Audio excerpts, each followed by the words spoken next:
The first thing Kayla noticed was the weight and impossible, crushing heaviness pinning her legs to the dusty ground. She couldn't move, couldn't breathe, couldn't even scream, because the air had simply left her body the moment she hit the earth. The rancher's shadow loomed over her, calm as a windless morning, and he said the strangest words, "Too big."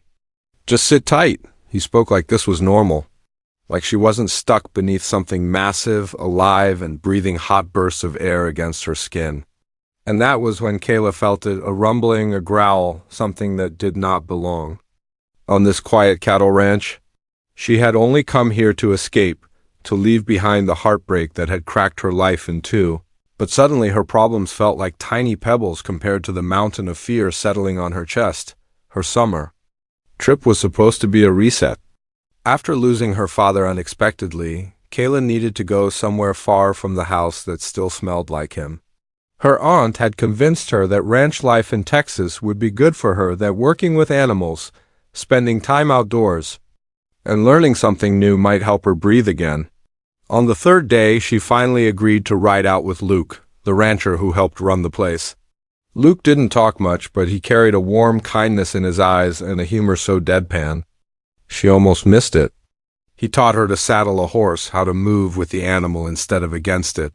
And for the first time in months, Kayla felt like she was becoming someone her dad might be proud of.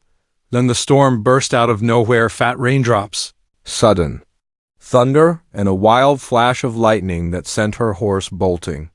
She'd held on too long, and when she finally fell, she fell hard. She tried to stand but couldn't. Panic lashed her like the lightning above, until Luke arrived, stepping off his horse with that maddening calm. "Just sit tight," he repeated, kneeling beside her. His hat dripped rainwater in a rhythm, like a ticking clock counting down. Then he brushed the mud aside, slowly, gently, revealing something beneath her. Something scaly.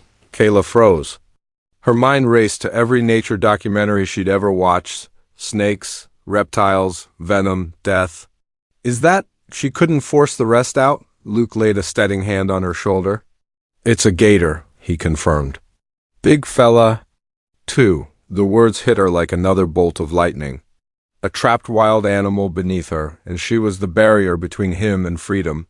That was why he wasn't thrashing. "Not yet," her heart thundered. "Get it off me," came out as a whisper, too small for the situation. Luke shook his head. "If you move fast, he'll react fast. We do this slow. We breathe. We trust." Trust, a word that felt unfamiliar lately. She didn't trust life, didn't trust the universe, didn't trust anything after her father vanished from it without warning. But here she was, with nothing but Luke's voice between her and a mouthful of razor teeth. Luke began talking about the ranch, about his own dad teaching him everything he knew. At first, she didn't understand why he was rambling while she was trapped above death. But then she realized he wasn't rambling, he was grounding her, giving fear less room to take root. His voice told her stories while his hands loosened the mud around the gator's tail inch by inch.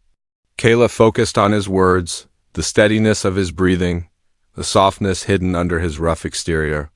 She breathed with him, slowly, carefully. The rain eased, the sky quieted, and Luke finally paused. "Okay," he murmured. "We're gonna slide you just a little. I'll lift your shoulders while you use your arms to pull." Kayla nodded, tears mixing with rain. Every muscle screamed as she pushed herself forward, bit by bit. The gator hissed once, a low, vibrating warning. She went still, eyes wide, pulse roaring. Luke's hand tightened on her arm. "Keep going, you're doing real good."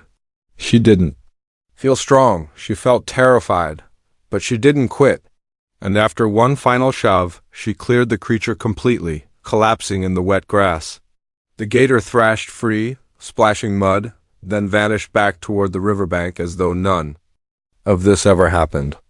Kayla trembled uncontrollably, adrenaline flooding every cell in her body.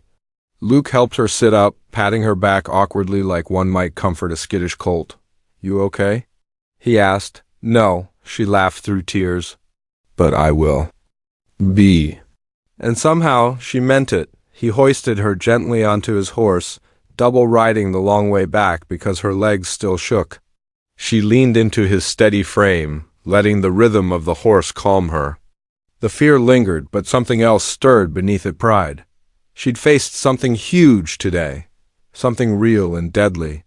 And she'd lived, that night at the ranch house, wrapped in a blanket that smelled faintly of cedar and hay. Kayla called her mom for the first time since she'd arrived. They cried together, messy, raw, but it felt like healing rather than breaking. Later, she stepped outside, looked across the dark pasture, and inhaled deeply. The air tasted different. Now, like possibility. Luke joined her on the porch, leaning against the railing. "You were brave today," he said. She shook her head. "I was terrified," he smiled, faint and genuine. "Bravery isn't about feeling safe. It's about doing what you gotta do despite the fear." Her dad used to say something similar. The memory no longer hurt, it warmed. The stars glowed bright above the silent acres, and Kayla felt rooted again, like she belonged somewhere within this big, unpredictable world. She wasn't healed. Not yet. But she wasn't trapped under the weight anymore, either not under grief. And not under gators. She stood straighter, shoulders back, and whispered to herself, "I'm still here." And for the first time in a long while, being here felt like a victory.